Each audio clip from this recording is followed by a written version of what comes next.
nuestro deber para con las próximas generaciones. Salmo 78, versos 1 al 8. Escucha, pueblo mío, mi ley.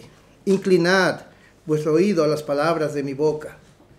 Abriré mi boca en proverbios, hablaré cosas escondidas desde tiempos antiguos, las cuales hemos oído y entendido, que nuestros padres nos las contaron. No las encubriremos a sus hijos, contando a la generación venidera las alabanzas de Jehová y su potencia y las maravillas que hizo. Él estableció testimonio en Jacob y puso ley en Israel, la cual mandó a nuestros padres que la notificasen a sus hijos, para que lo sepa la generación venidera y los hijos que nacerán, y los que se levantarán lo cuenten a sus hijos, a fin de que pongan en Dios su confianza y no se olviden de las obras de Dios, que guarden sus mandamientos y no sean como sus padres, generación contumaz y rebelde, generación que no dispuso su corazón ni fue fiel para con Dios su espíritu. Permítame orar. Señor, gracias. Gracias por estar en medio de tu pueblo. Gracias porque hemos sido alentados con tu palabra cuando cantamos y escuchamos a tu pueblo. La verdad es que somos edificados y te pedimos ahora que tú bendigas tu palabra bendita, concede gracia a tu siervo, obra en su propio corazón y, oh Señor, atiende cada necesidad, sabiendo que nuestra mayor necesidad y única realmente es tu Hijo Jesucristo. Si alguien no te conoce, que sea reconciliado contigo, Señor. Te lo pedimos en el nombre de Jesús.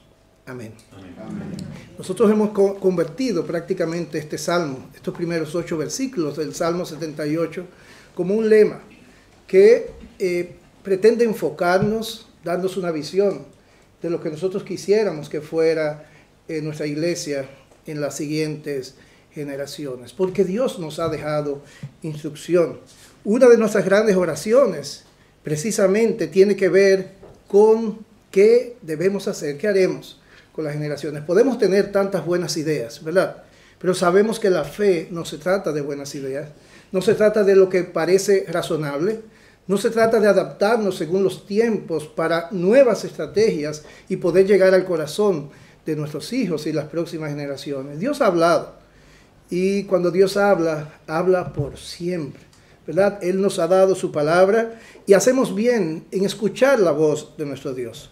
Generaciones que ya se están levantando y a quienes, como dije hace un momento, les tocará tiempos tan difíciles en esta tierra. Quizás en este tiempo estamos viendo algunas ráfagas, ¿verdad? De esas tormentas que van a venir. Pablo le dice a Timoteo, ¿cómo serán los hombres en la medida que se acerca el tiempo del fin? Hombres que enseñan incluso en las iglesias. De hecho, tiempos cuando muchos que se acercan a las iglesias no sufrirán la sana doctrina, sino que teniendo comezón de oír, se van a amontonar maestros conforme a sus propias concupiscencias y apartarán de la verdad el oído y se volverán a las fábulas. Hermanos, hasta hace poco tiempo, posiblemente en alguna medida vivíamos en una sociedad permeada por principios judeocristianos. Hoy en día se ha desatado una batalla tan cruenta contra todo lo que luzca una verdad absoluta, inmutable, independiente de los hombres, que no nos extraña que muy pronto el ser discípulo de Cristo, aún en países en los que hemos gozado de libertad de credo, conllevará grandes riesgos, incluso hasta la muerte. Y en el pasado reciente, tristemente, he escuchado creyentes llegar a decir, yo no sé si voy a tener más de un hijo, yo no sé si voy a tener hijos, porque no quiero lanzarlos a un mundo tan difícil. Y eso produce tanta tristeza. Creyentes, personas que profesan fe, estar aterrorizados por lo que le espera a sus proles. Amados, es el tiempo de ser fieles a Dios. Es el tiempo de levantar familias a la manera de Dios. Dios no nos deja a nuestras propias expensas y tengamos por seguro que cuando nuestro Señor regrese, le va a esperar un remanente fiel que no habrá doblado sus rodillas a los baales de su generación Y podemos ser nosotros esos, pero pueden ser nuestros hijos, pueden ser nuestros nietos, aquellos que nosotros en confianza a nuestro Señor hayamos levantado para ese funesto tiempo.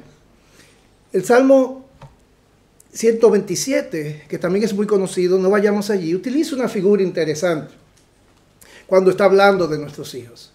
Es aquel salmo que inicia hablando de Jehová edificando la casa, y en el verso 3 dice el salmista que los hijos son una herencia de Jehová, que son como flechas que son lanzadas, y habla incluso de bendición, del beneficio para esos que lanzan esas flechas hacia las próximas generaciones.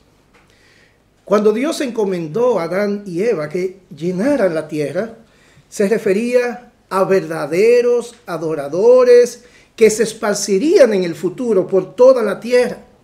Y tras la caída, los descendientes de Sed, los de la fe de Abraham, un pueblo, en palabras de Isaías 43:21, que Dios creó para él, un pueblo que iba a publicar sus alabanzas.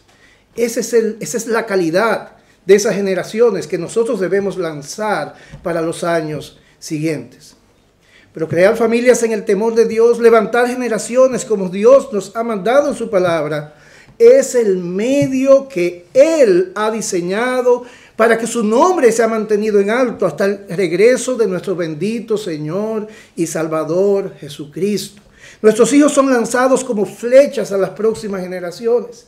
Y no importa cuán difícil sean los tiempos, hermanos, los hijos de Dios saben que las puertas del Hades no prevalecerán contra la iglesia de Cristo. Es normal que tengamos temor.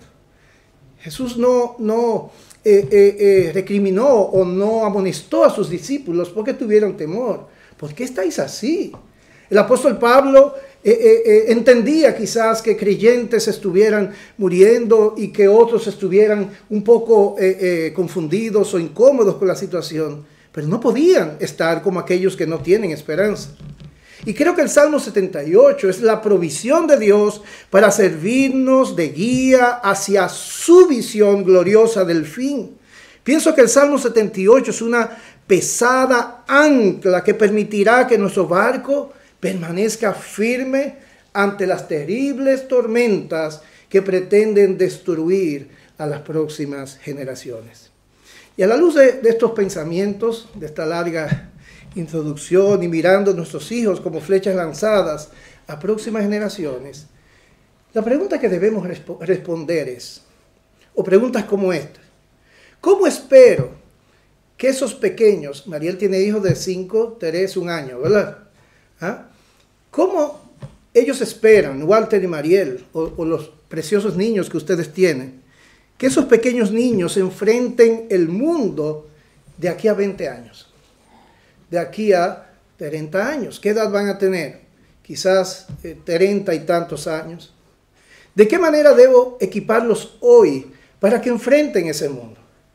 ¿Cómo quiero que ellos respondan cuando el cáncer toque la puerta de uno de sus propios hijos? Cuando tenga que tomar una decisión de Estado, nosotros no sabemos quién está en este salón. Cuando tengan que enfrentar una situación muy difícil, cuando por su fe no tenga con qué sostener su familia. Hermanos, lamentablemente la crisis no es el tiempo de equiparlos. La crisis es el tiempo de que ellos prueben realmente que allí hay genuina fe y confianza en el Señor. El tiempo es ahora. Y Dios te ha dicho lo que debes hacer. Lo que Él espera para que hagas ahora aquello que Él, si lo prospera, va a bendecir cuando estés mirando hacia adelante. Y lo que vamos a mirar en este salmo, lo que nos queda de tiempo, son 3 particulares. En primer lugar, ¿cuál es nuestra responsabilidad para con las próximas generaciones? En segundo lugar, 3 encomiendas específicas. Dios ha hablado claro. 3 encomiendas específicas de parte de Dios que conllevan el cumplimiento del deber. Y en tercer lugar, una solemne advertencia. Qué bueno las advertencias, que nos hacen mirar realmente y animarnos para cumplir nuestro deber. Y algunas palabras finales. En primer lugar, ¿cuál es nuestra responsabilidad para con las próximas generaciones? Vamos a ir mirando el Salmo desde el principio. En el verso 1 dice allí: escucha, pueblo mío, mi ley, inclinad vuestro oído a las palabras de mi boca.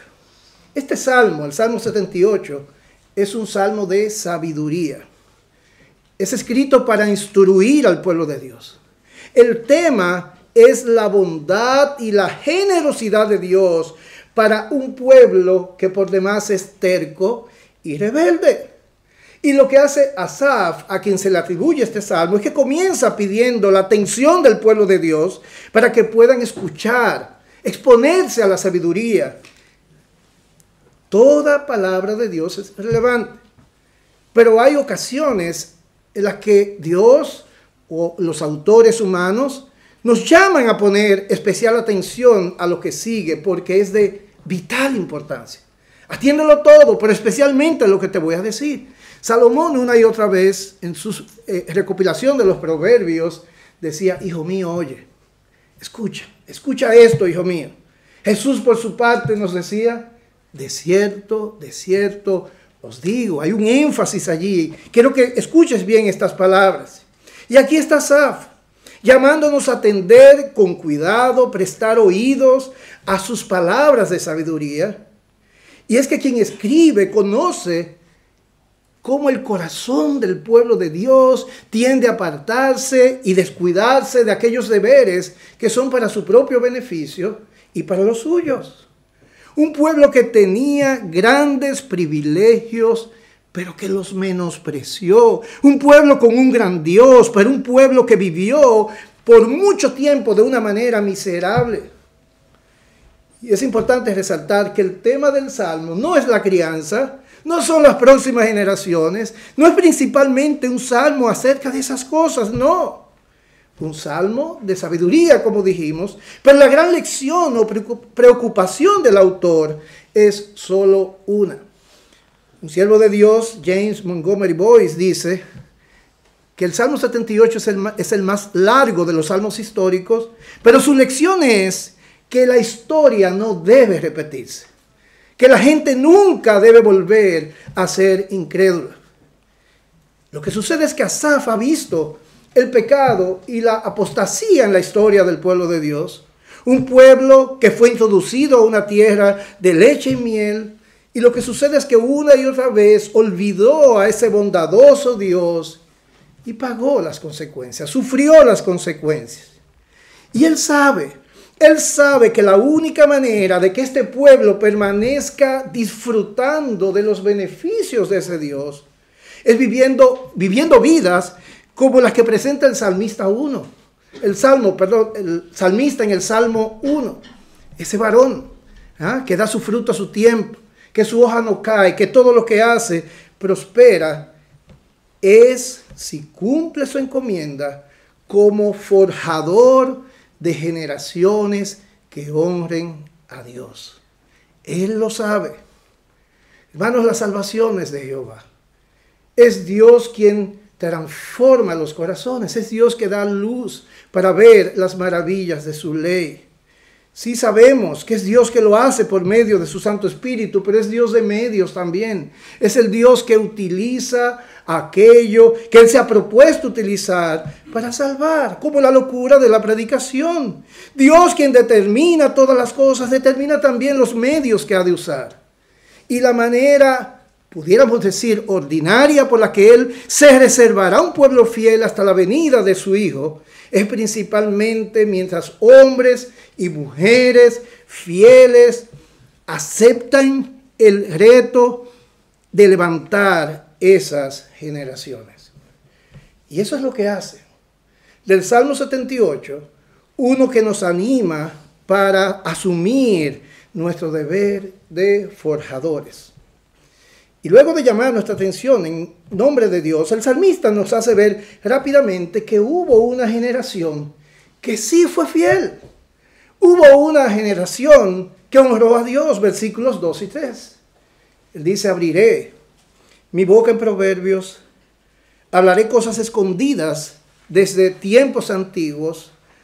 Oigan aquí, las cuales hemos oído, hemos escuchado y entendido que nuestros padres nos la contaron. Esto es tan bueno. La razón por la que Asaf puede hablarnos de la manera que lo hace es porque hubo una generación que honró a Dios y forjó la generación de Asaf. Y es por eso que Asaf y los de su generación, o algunos como él, que tienen la misma convicción, están, pudiéramos decir, constreñidos. Ellos están compelidos a hacer lo mismo por las próximas generaciones. Miren cómo lo dice, verso 4. No las encubriremos a sus hijos, contando a la generación venidera. Vamos a dejarlo ahí. Aquí hay dos líneas de pensamiento, pudiéramos decir. En la Nueva Biblia, las Américas, dice, no la ocultaremos a sus hijos, sino que contaremos. Hay algo que no voy a hacer, hay algo que sí voy a hacer. Positivamente, el salmista se compromete junto a otros a contar esas cosas que le han sido transmitidas por la generación anterior. No hemos dicho cuáles cosas, ese es nuestro segundo punto. Pero hay algo que Dios le ha encomendado que positivamente Asaf está diciendo, lo vamos a hacer. Pero Asaf sabe que tiene una gran responsabilidad y él no la va a eludir. Pero negativamente hay algo que Asaf no va a hacer. ¿Qué es lo que él no va a hacer? No lo va a ocultar. No la va, como dice la Reina Valera, a encubrir. Hermanos, si yo quisiera que nos detuviéramos un momento allí. Una versión más ligera, la Nueva Traducción Viviente, dice, no les ocultaremos estas verdades a nuestros hijos. Y llamo la atención porque es un punto que no podemos pasar por alto. Y la idea es esta. El fallar en el cumplimiento positivo de contar a las generaciones venideras lo que se nos ha encomendado no es simplemente un acto pasivo, no es un olvido, no es simplemente algo que no hicimos. El fallar en cumplir nuestro deber es ocultar activamente lo que Dios ha puesto fácil para nuestros hijos. Él lo ha suplido, Él solamente nos dice, pásenselo. Y lo que estamos haciendo es esto, dice Asaf. No vamos a hacer eso, no lo vamos a dejar aquí. Esto va a seguir y va a llegar hasta ello. Si debemos ocultar algo, es porque de alguna manera es obvio. ¿Verdad que sí? Porque tenemos que hacer un esfuerzo para ocultarlo. Y yo pienso que es lo que está detrás del pensamiento del apóstol Pablo cuando habla de los hombres que no tienen en cuenta a Dios en Romanos 1, 18 y 19. Él les está diciendo algo como esto en mis palabras. Las cosas que todo el mundo puede ver acerca de Dios en su creación, ellos prefieren ocultarlas, se vuelven supuestamente sabios y lo que se hacen es necios. O sea, ellos detienen la verdad con injusticia. Creo que es el mismo acto que estamos mirando acá. Pablo nos hace ver que hay cosas que los hombres deberían ver claramente acerca de Dios, pero prefieren no reconocerlas. Y el punto es este en nuestro pasaje. Hay verdades que nos han sido dadas, que han impactado nuestras propias vidas de una manera que nosotros vivimos de manera diferente, en el mismo mundo que otros se desesperan, que otros tiran la toalla, que otros se frustran. Nosotros no. Pero que fallamos en transmitirlas a las próximas generaciones. Y hacemos que ellos vivan vidas como aquellos que no tienen esperanza, que no conocen ese Dios. Y lo que ocurre es que la luz que debe hacer que nuestros hijos honren a Dios, nosotros la desviamos para que aprecien otros tesoros. Y a veces son quizás buenos tesoros, cosas legítimas, sin embargo, no el tesoro que debemos poner en sus corazones. Y es algo serio, hermanos. No es muy fácil conectar esta idea y pensar allí cuando está el Señor Jesucristo con sus discípulos en Mateo 19, versos 13 al 15. Le llevan niños para que lo bendigan. ¿Qué hacen sus discípulos? Lo impiden. Y Jesús les dice claramente, no se lo impidan. Porque de ellos, o de los tales, es el reino de los cielos. De nuevo, impedir que se produzca algo que fue diseñado para ellos. Hay algunas inferencias en esa escena. Que los niños también tienen la posibilidad de recibir el beneficio que proviene de Cristo. Que hay algo en los niños y los que son como ellos que hace que sus corazones estén más preparados, no menos, para recibir la bendición de Cristo. Que hay un mandato en ese texto explícito de no impedir que los niños sean bendecidos por Cristo. Pero ¿saben qué es lo peor? Que a veces los aliados, los siervos de Cristo, impiden que los niños reciban la bendición que es para ellos. No la ocultaremos a nuestros hijos, dice el texto. Nosotros somos por tantas razones un impedimento de que ellos vean lo que ha sido preparado para ellos. Pero hay algo más en nuestro pasaje que debe llamar aún nuestra atención. No solo podemos estar ocultando esto a la próxima generación, sino que podemos estar afectando muchas generaciones. Fíjense cómo en el verso 6 vemos tanta profundidad allí. Nosotros pensamos en ministerios de corto alcance. Cuando pensamos en que llegue el evangelio a todas las etnias, queremos que vengan a nuestras iglesias, ¿verdad? Que vengan ellos acá.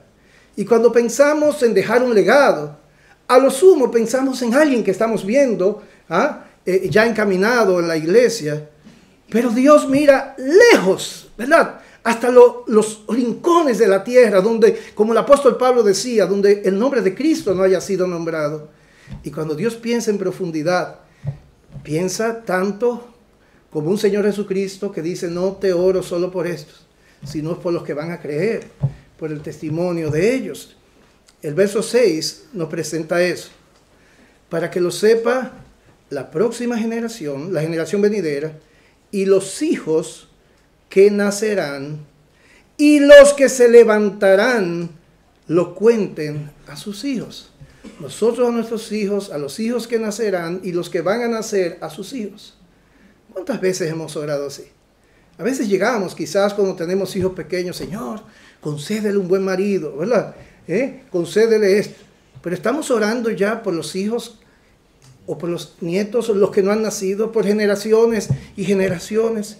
Eso es lo que nos propone el Salmo. Lo que hagas ahora en obediencia al Señor, en el temor de Dios, va a incidir y va a influir no solamente a tus hijos, nietos, yo estoy en la etapa de nietos ahora, bisnietos y todos los que vengan. No termina nuestra labor, porque la cosecha es grande, porque Dios es bueno, porque Dios no es injusto, porque Dios prospera a aquellos que son fieles a Él, en el sentido de la prosperidad de nuestro Dios.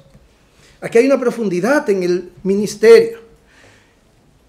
¿Qué Dios espera que nosotros hagamos? Ahora sí, vamos a nuestro segundo punto. Ya sabemos que tenemos un deber, ya sabemos las implicaciones. Ahora bien, ¿qué Dios nos ha dicho? Creo que en el pasaje hay claramente 3 encomiendas específicas de parte de Dios que conllevan al cumplimiento del deber. O sea, cuando Dios, estoy hablando en un sentido hipotético, así como los talentos, cuando lleguemos en su presencia, hay cosas por las que Dios nos va a evaluar. Podemos decir, los mayordomos deben ser fieles. ¿Fieles en qué? En lo que se le encomendó. Hay cosas que nosotros le damos importancia y que para Dios son irrelevantes. Pero hay cosas que para Dios son relevantes, porque Él nos la ha encomendado. Y aquí hay 3 encomiendas específicas. La primera de ellas, nosotros tenemos la encomienda de levantar generaciones para las cuales Dios luzca asombroso. Podemos usar varias palabras ahí. Glorioso, asombroso. Que ellos miren a Dios y digan, wow, ese es Dios. Eso está en el verso 4. Dice, contando a la generación venidera las alabanzas de Jehová. Recuerden que venimos del verso anterior donde nos fueron dadas para que la contemos a nuestros hijos. ¿Qué cosa? Las alabanzas de Jehová y su potencia y las maravillas que hizo. Hay una historia, hay algo que contar. La NBI dice, hablaremos a la generación venidera del poder del Señor, de sus proezas y de las maravillas que ha realizado. Y si nos fijamos un poco, el lenguaje que utiliza el Salmo en este verso es uno que aparece muy frecuentemente en las escrituras del Antiguo Pacto. Dios presentado en su grandeza, en su majestad, pero un Dios que hace cosas extraordinarias. Dios es un Dios, podemos decir humanamente hablando, que se esmera en lucir grande como lo que Él es y hacedor de maravillas. Cuando las naciones vecinas, específicamente los cananeos, escuchaban acerca de Dios, temían. Rahab, recuerden, Josué capítulo 2, versos 9 y 10. El argumento de Rahab es ese: no, miren, llévenme con ustedes, porque hemos oído acerca de su gran Dios. Y le dice, este pueblo ha desmayado por causa de vosotros. ¿Por qué? Porque ustedes son tan fuertes. No, porque hemos oído que Jehová hizo secar las aguas del Mar Rojo delante de vosotros cuando salisteis de Egipto. ¡De Egipto! La gran potencia. Y lo que habéis hecho a los dos reyes de los amorreos que estaban al otro lado del Jordán, a Sehón y a Og, a los cuales habéis destruido. Eso hizo vuestro Dios. Rahab respondió en verdadera fe ante lo que escuchó de Jehová, pero no los demás cananeos. Sin embargo, Dios lucía asombroso para ellos. El que miremos a Dios de esta manera no significa que nuestros hijos van a ser salvos, pero cuando ellos piensen acerca de Dios, debe latir más rápido sus corazones. Lo primero que Dios espera es que hagamos con las próximas generaciones, es que le presentemos a un Dios majestuoso. Qué pena da cuando escuchamos algunos de nosotros adultos contando historias aburridas acerca de Dios. Como si fuera un Dios pequeño, comparado, no sé cómo se llama acá, el ratón Miguelito. No. Y no tenemos que hacer un gran esfuerzo para que ellos tengan esa imagen de Dios. Lo que nosotros miramos en las páginas de las Escrituras es impresionante. Y para que no pensemos que son cosas solamente de Asaf, que él era músico y eso, y quiso poner cosas bonitas. No, eso está en toda la Biblia. El Salmo 145, versículos 4 y 7. Oigan, estamos hablando del deber de presentar a un Dios grande que ha hecho cosas majestuosas, cosas grandes. Salmo 145, versículos 4 al 7. Generación a generación celebrará tus obras y anunciará tus poderosos hechos. Quiero llamar la atención sobre el lenguaje utilizado por el salmista. No solamente hay sustantivos, hay adjetivos muy bien colocados. Generación a generación celebrará tus obras y anunciará tus hechos, tus poderosos hechos, y en la hermosura de la gloria de tu magnificencia. Y en tus hechos maravillosos meditaré. Del poder de tus hechos estupendos hablarán los hombres, y yo publicaré tu grandeza. Proclamarán la memoria de tu inmensa bondad y cantarán tu justicia. No sé, hermanos, pero cuando yo estoy escuchando esto, es más que transmitir información, ¿verdad? Hay una pasión, hay algo que desborda el corazón de aquel que está transmitiendo estas historias. ¿Han visto la diferencia de alguien que cuenta una historia aburrida y de alguien que cuenta una historia de algo que le ha impresionado y ha marcado su vida? Es eso. Salmo 102, versículos 15 al 18. Entonces, las naciones temerán el nombre de Jehová, y todos los reyes de la tierra tu gloria. Por cuanto Jehová habrá edificado a Sión, y en su gloria será visto.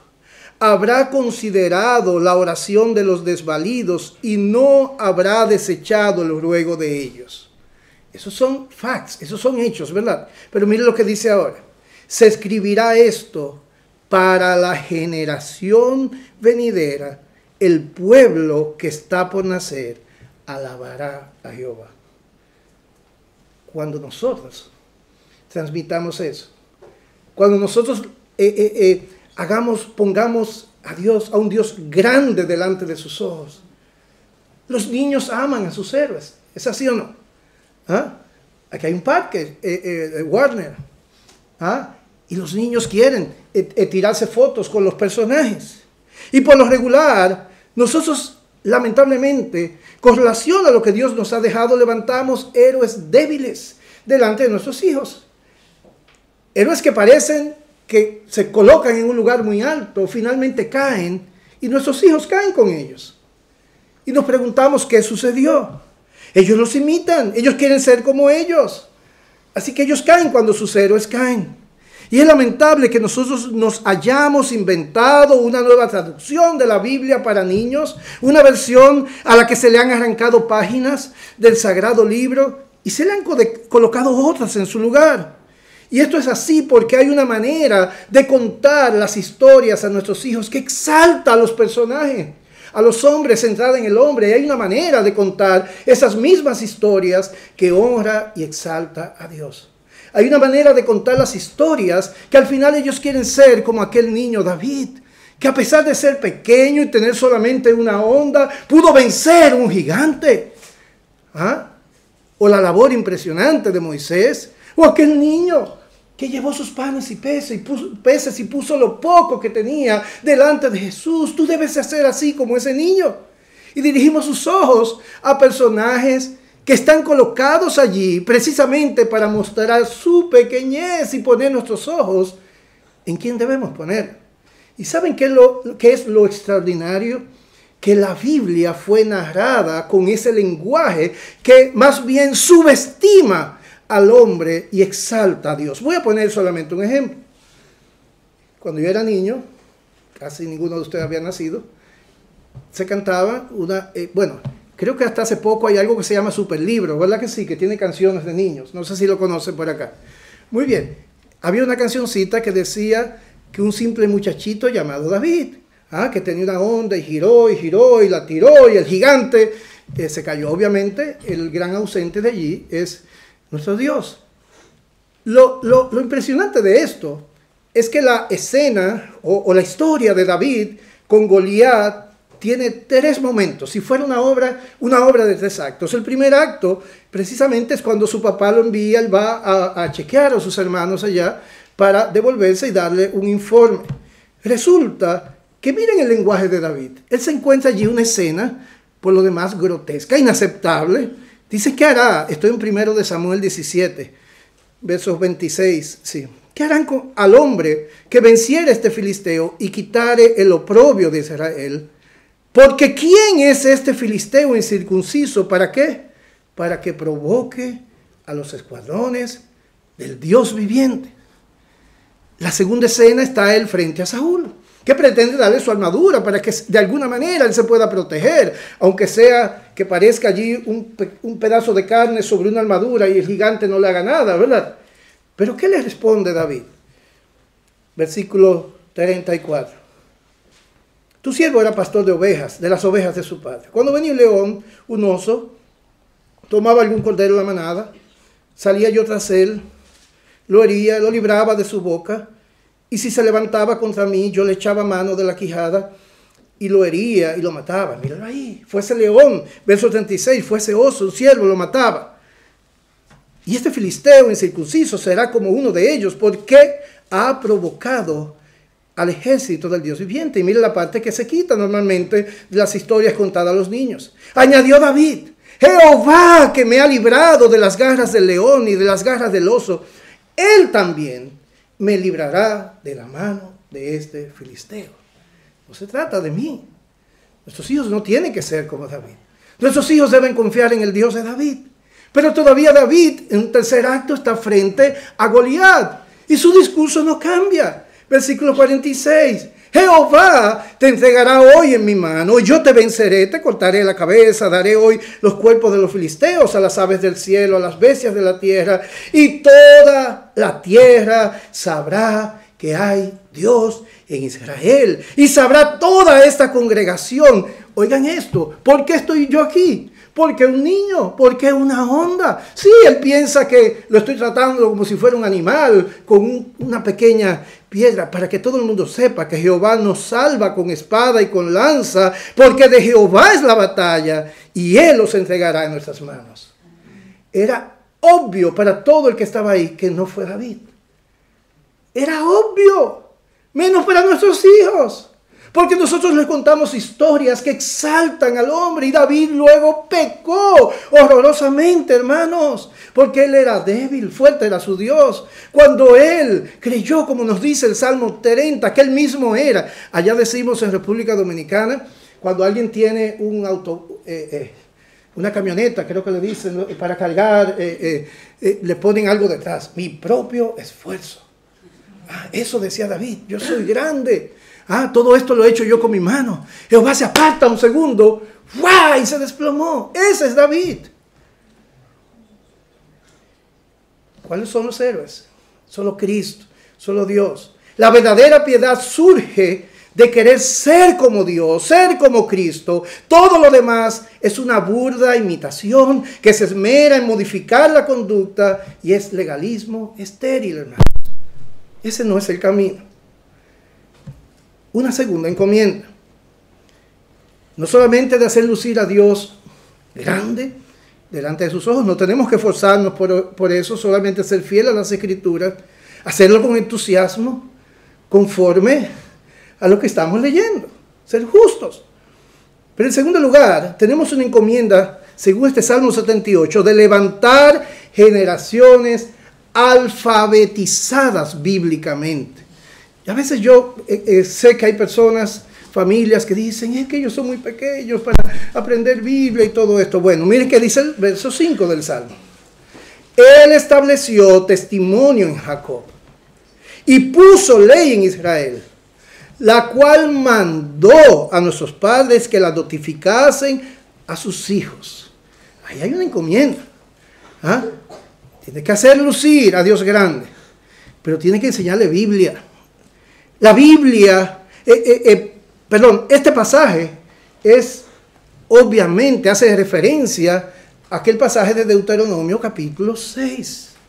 La Biblia es consistente y explícitamente delega sobre los padres y la generación de estos, pero sobre todo sobre ellos, la responsabilidad primordial de enseñar y modelar las verdades de Dios a los niños. Amarás a tu Dios con todo tu corazón. Verso 5, estoy en Deuteronomio 6, con toda tu alma, con toda tu fuerza. Y primeramente estas palabras estarán sobre tu corazón, dice el verso 6. Y del 7 en adelante dice que tenemos una responsabilidad de diligentemente enseñar a nuestros hijos. Sí debemos tener un tiempo con ellos en el cual compartamos las Escrituras, pero el énfasis aquí es mucho más que eso. Todo el día, toda ocasión, cuando estés sentado en la casa, cuando andes por el camino, cuando te acuestes, cuando te levantes. Moisés enseña que la palabra de Dios debe estar en el corazón de los adultos y espera que los adultos traspasen esa palabra a las próximas generaciones. Muy brevemente, para eso debemos llenarlos de Biblia. Que si ellos fueran una esponja, como la metemos en el agua y la sacamos, ¿qué sale? Agua. Que de su boca, aun cuando se incomoden, lo que salga es Biblia. Cuando oren, lo que salga es Biblia. Cuando hablen, cuando pidan, cuando todo sea Biblia que salga de su boca. Llenarlos de la palabra de Dios, de la abundancia del corazón, habla la boca. Esto implica también, por lo menos, enseñar todo el consejo de Dios. La Biblia es una sola historia. Es una serie de pequeñas historias que están relacionadas. Es un solo plan, un solo propósito. La bondad de nuestro Dios, la redención en Cristo, con momentos culminantes, ¿verdad? De paso, un niño puede ser instruido en todo el consejo de Dios. El pasaje que tanto citamos de 2 Timoteo 3:16 tiene un verso que le precede, donde le dice Pablo a Timoteo, desde la niñez ha sabido las sagradas escrituras. Y es entonces cuando más adelante dice, toda la escritura es inspirada por Dios y toda ella es útil. Así que Timoteo había sido instruido en las escrituras desde niño, su mamá, su abuela.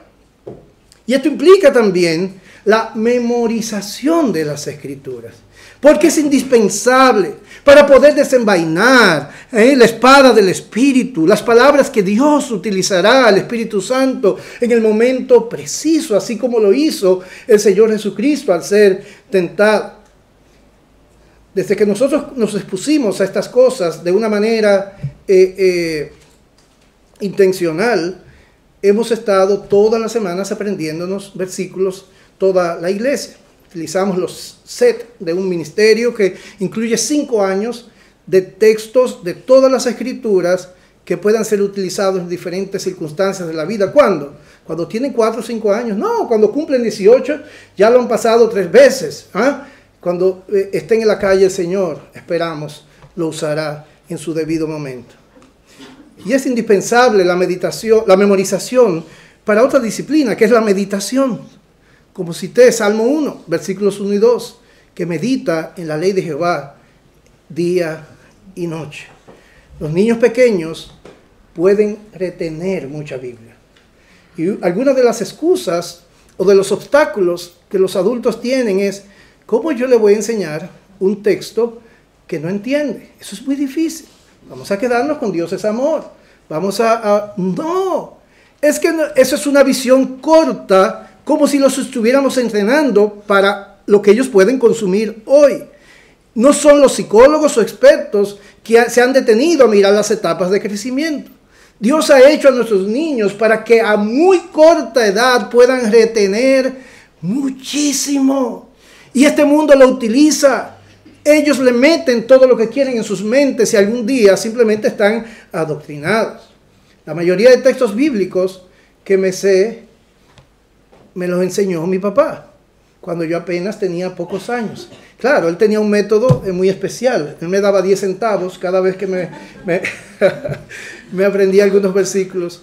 En ese momento no me servía de nada. Hoy me sirve de todo. Porque nosotros debemos colocar allí toda la información, equiparlos con la palabra, que luego el Espíritu Santo usará en sus vidas si nuestro Padre les concede la salvación.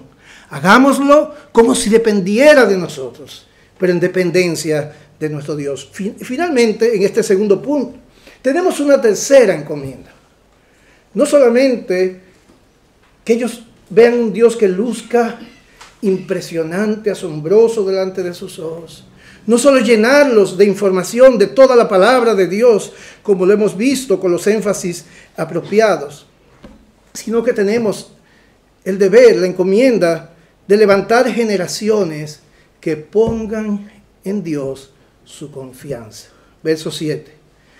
A fin de que pongan en Dios su confianza y no se olviden de las obras de Dios y que guarden sus mandamientos. Las obras de Dios que muestran a un Dios glorioso, los mandamientos de Dios colocados allí en sus mentes, y eso tiene que permanecer. Pero el verso 7 nos proporciona propósito. ¿Por qué? Porque nuestros hijos pueden, como los cananeos, considerar a Dios asombroso, conocer todo lo que Él ha hecho y no rendir sus vidas a Cristo. Nuestros hijos pueden ser, en segundo lugar, llenados de Biblia y convertirse en grandes eruditos de las Escrituras y terminar en el mismo infierno. Lo que hacemos, lo hacemos porque queremos que pongan su confianza en Cristo. Porque sabemos que Él y solo Él es su bien.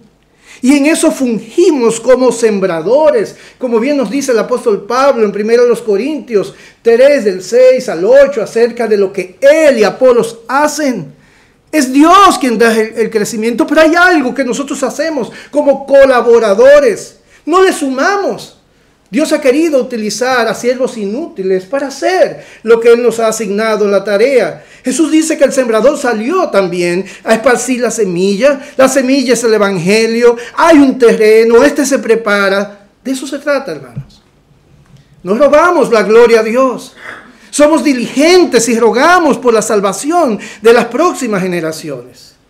Y aquí está nuestra labor. Es la de ponerlos a interactuar con esa palabra que le hemos enseñado, que se generen preguntas en sus mentes y que la misma palabra provea las respuestas que tienen que ver con su existencia, con propósito, respondiendo a las preguntas más significativas de esta vida. Usar la Biblia en la vida diaria para mirar a Dios y sus buenos propósitos en el contexto de la providencia. Hermanos, ahí fallamos mucho. Le enseñamos mucha Biblia, pero no la conectamos a la vida. He visto padres que tienen situaciones económicas y esos no son motivos de oración delante de sus hijos. Yo no quiero que mis hijos conozcan lo que está sucediendo. Pecados que pueden ocurrir en la familia, decimos, no es bueno que ellos se enteren. Hermanos, ellos se deben enterar mucho más de lo que pensamos. Porque ellos deben ver nuestra debilidad y deben ver a Dios obrando. El dinero que no esperábamos fue Dios que lo envió. Ellos vivieron la tensión de saber lo que era pasar un día de hambre. Ellos deben ver equivocarnos y pedir perdón delante de ellos. Ellos deben ver todo el proceso. Ellos deben ver que nosotros lo dañamos, pero que tenemos un Dios grande que puede, que se inmiscuye en las cosas de nuestra vida para nuestro bienestar. Y ese es el Dios que ellos van a buscar cuando ellos estén pasando por las mismas situaciones.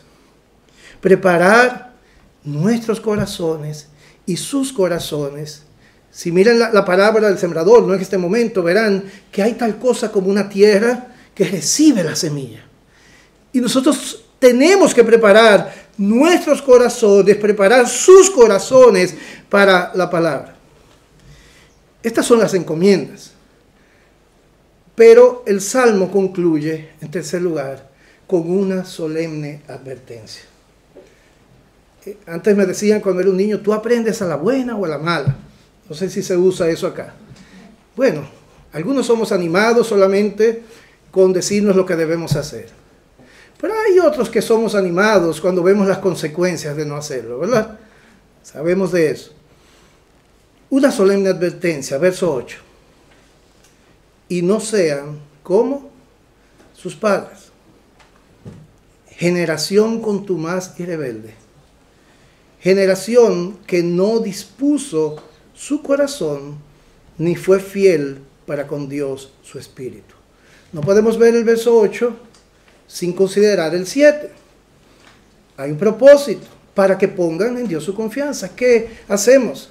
Para que no se olviden de las obras de Dios, para que no se olviden de la ley de Dios, para que no se olviden quién es Dios y lo que Dios ha hecho.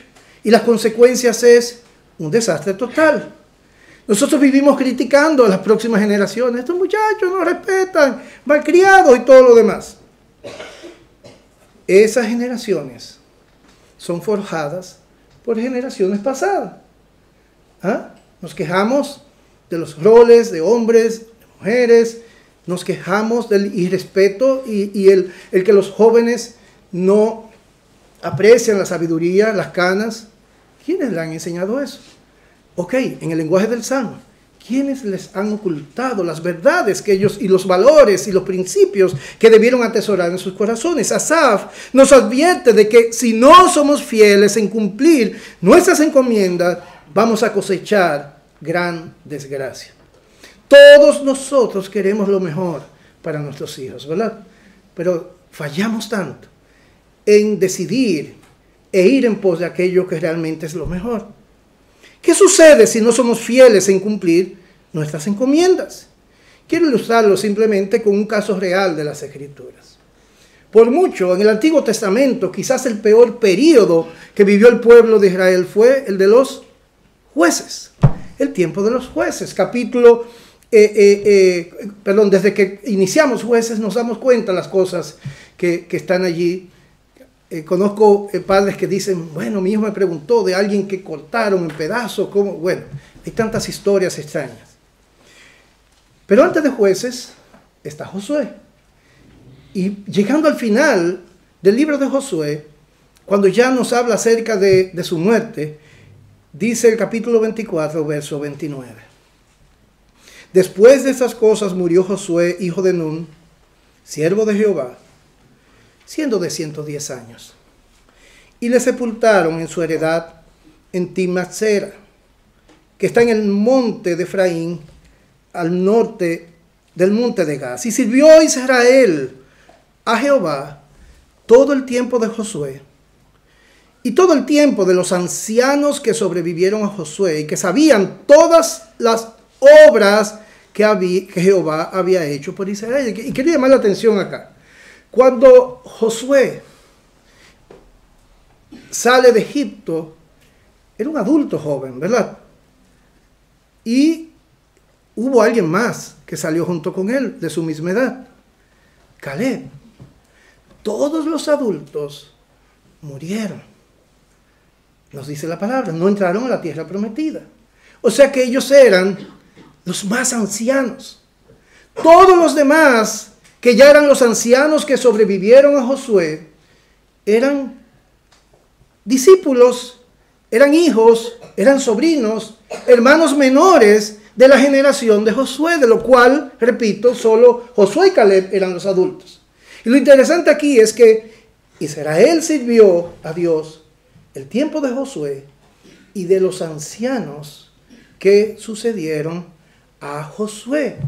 Y eso nos dice que la influencia de Josué fue impactante, fue buena para su generación, pero dejó una generación que honra a Dios. Eso es un ministerio completo.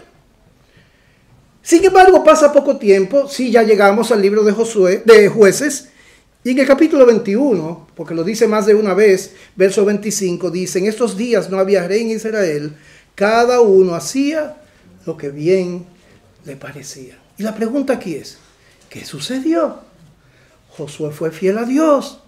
Nos deja el sabor de que la película concluyó y que todo fue bien y que el pueblo a partir de ahí siguió sirviendo a Dios. Y solamente pasamos unas páginas en las Escrituras y ya hay todo un desastre. Cuando nos devolvemos a Jueces, capítulo 2, allí inicia donde lo dejó Josué 24, que es con la muerte de Josué. Repite prácticamente lo mismo. Jueces 2:10. Y toda aquella generación también fue reunida a sus padres. Y se levantó después de ellos otra generación. No la de Josué, no de la que sucedieron a Josué. Una generación que no, yo creo que ya a estas alturas, con el Salmo 78, estamos familiarizados con el lenguaje, que no conocía a Jehová ni la obra que él había hecho por Israel. ¿Y cuál es la consecuencia? Después los hijos de Israel hicieron lo malo ante los ojos de Jehová y sirvieron a los Baales, dejaron a Jehová, el Dios de sus padres que los había sacado de la tierra de Egipto, y se fueron tras otros dioses, los dioses de los pueblos que estaban en sus alrededores, a los cuales adoraron y provocaron a ir a Jehová. Cada quien rinde cuentas a Dios de sus propias decisiones, de sus propios pecados. Pero si hacemos la pregunta, ¿quién falló? El fallo vino de antes. El fallo vino a la generación anterior. Hubo algo que ellos asumieron, lo celebraron, lo disfrutaron, pero no hicieron su deber para que cuando ellos no estuvieran, hubiera una generación que conociera a Dios y las obras que Dios había hecho. Y nadie quiere lo peor para sus hijos, nietos, para las próximas generaciones. Dios pone un peso en nuestros corazones, diciéndonos: muy bien, yo te he dicho lo que hacer, no solamente con tu vida, sino con las vidas que he puesto en tus manos.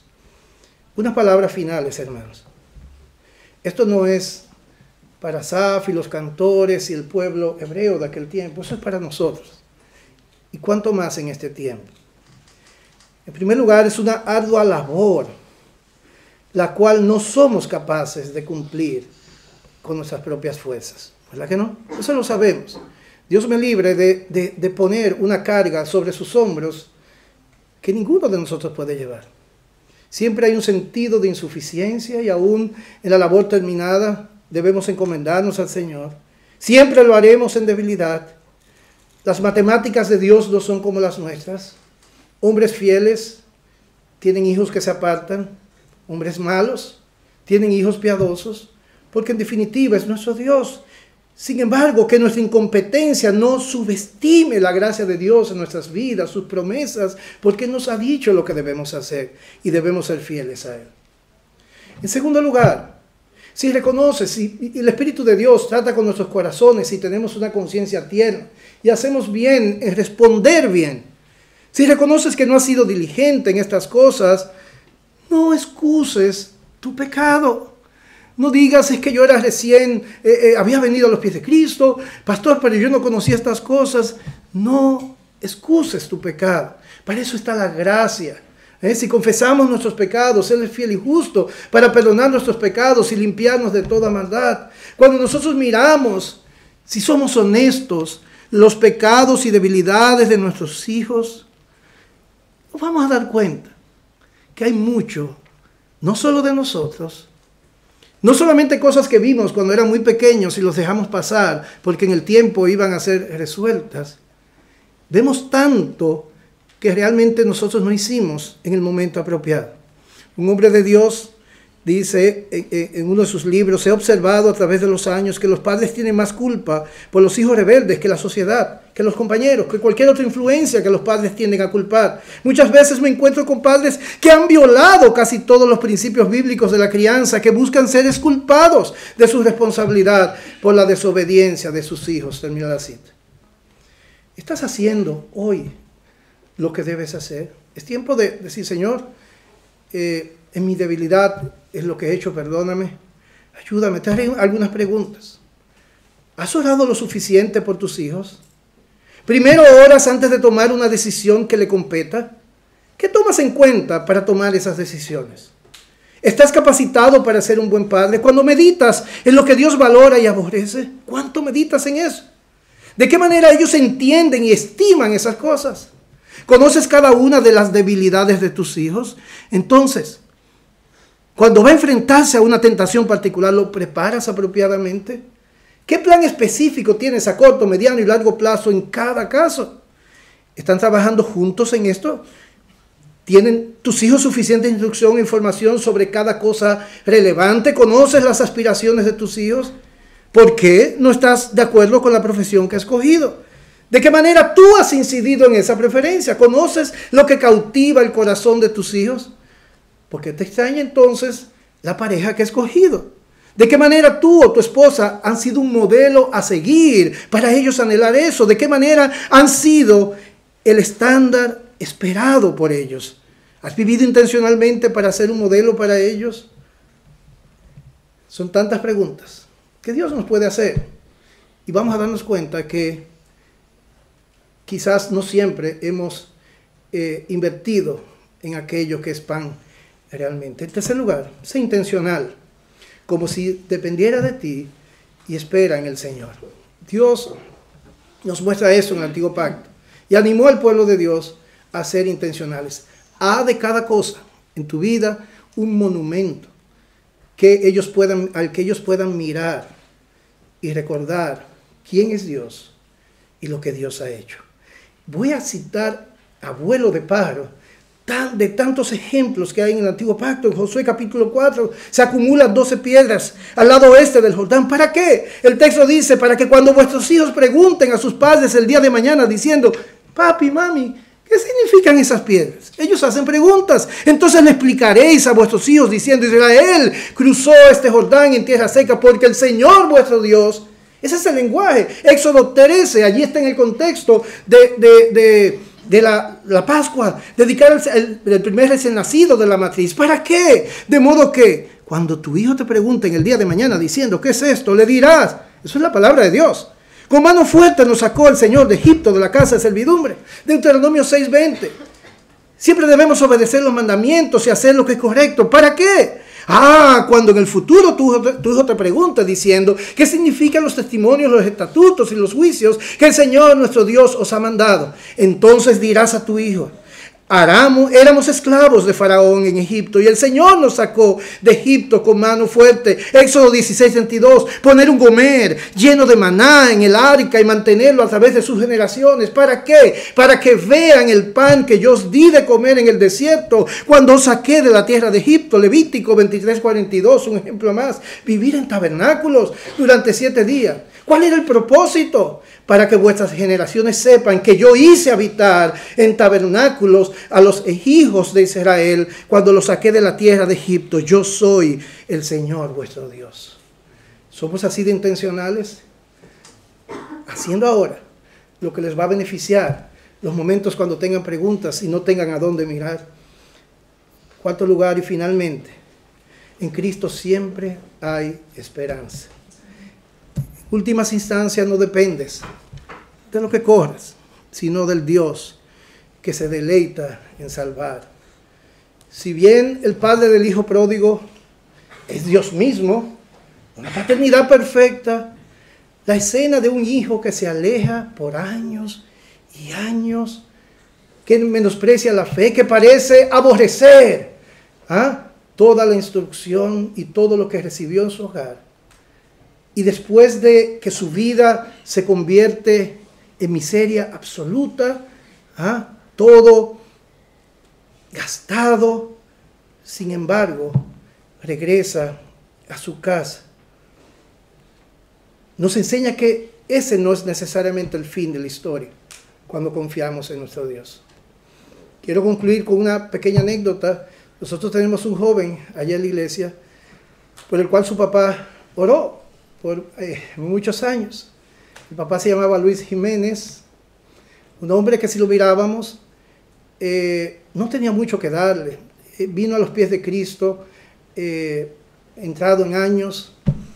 Su vida eran los casinos. Él manejaba, coordinaba las jugadas, las apuestas, todas estas cosas. Manejó mucho dinero, botó mucho dinero, se casó después con la mamá de Daniel. Quizás se le llevaba unos 30 y tantos años. Pero él se propuso, lo poco que tenía, mantenerse leal a su hijo. Y lo llevaba siendo un niño, recordábamos, a la iglesia. Creo que no sé si María le dio clase a escuela dominical en algún momento. El papá murió hace unos años. Y creo que 1 año o 2 después, Daniel entró por la puerta de la iglesia. Hoy, él fue bautizado, ama a Cristo, sirve en la iglesia, se va a casar y está recibiendo consejería prematrimonial. Su papá no lo vio venir a los pies de Cristo, pero hoy está sirviendo al Señor. Es difícil nosotros pensar en Daniel y realmente no mirar la bondad de nuestro Dios, aún más allá de nuestra debilidad. Vamos a orar. Señor, gracias. Gracias en esta mañana porque tú eres fiel, porque todos, la sabiduría de este mundo, todas nuestras buenas intenciones y buenos planes siempre van en contra de lo que tú has establecido claramente. Y no solamente nos has dejado preceptos, nos has dejado ejemplos, buenos ejemplos, malos ejemplos, y hablas a nuestros corazones. Ayúdanos, oh Dios, ser leales a ti, siendo buenos mayordomos con aquellos que tú has puesto bajo nuestra influencia. Y que nuestra influencia se extienda a nuestros propios hijos, los hijos de nuestra congregación, los hijos de nuestros hijos y todos aquellos, oh Dios, que has puesto y que nosotros podamos afectar sus vidas. La respuesta es Cristo. El gran problema de ellos es el mismo de toda la época. No colocarte a ti, darte el lugar que solo a ti te merece. Y tratar de ser como dioses, manejar sus propias vidas, cuando esto simplemente los lleva a su propia desgracia y de los suyos. Te rogamos, oh Dios, que hagas bien en medio de tu pueblo. Y que la influencia de esta iglesia sea no solamente en este sector, sino en toda Madrid, toda España y, ¿por qué no, todos los rincones de la tierra? Para que haya una generación que te honre cuando el Hijo del Hombre vuelva a la tierra.